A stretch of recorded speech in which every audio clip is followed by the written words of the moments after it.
what are some of the top problems that CIOs are facing and working to solve right now? I think we just covered two of them. I don't think the CIOs are all that different than probably a lot of our other executives.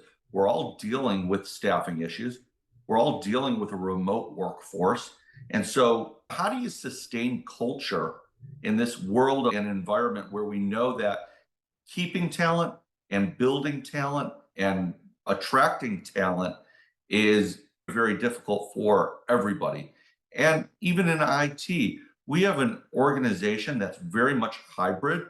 So that what I'm attacking and what I'm trying to figure out is how do you build that culture? How do you sustain a culture? I'm so proud of the culture that we've had.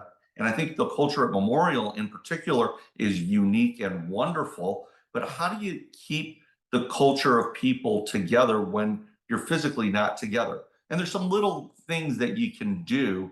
And I think we're doing them, whether it be town hall meetings or I live in Florida. So we love being outside. We get together outside on a regular basis, not all that regular because it's expensive and hard to get everyone together. But then I have people that are really not very close. They've moved a couple hours away, they've moved into different states. I've even hired some people more recently that are in different states.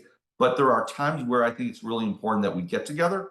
And so that's one thing, or maybe that's multiple things that we're trying to figure out in terms of culture building, staffing, patient flow, we've talked about, virtual care, and thinking about access. This is a huge problem across the country. I don't think Memorial is different than many other places, but access points, you never have enough of them. And there's so many areas that I think we can influence from a digital standpoint to help solve, in part, some of the access problems we have. The one silver lining, if there is one, and I've said it a million times, and we've all said it, is maybe some of the virtual health, the telehealth programs that have been built in the early days of COVID and really developed during COVID and matured are here to stay. So maybe we can actually learn from those opportunities about how we can leverage that ongoing and again, evolve them to be more focused on today versus the last 3 years.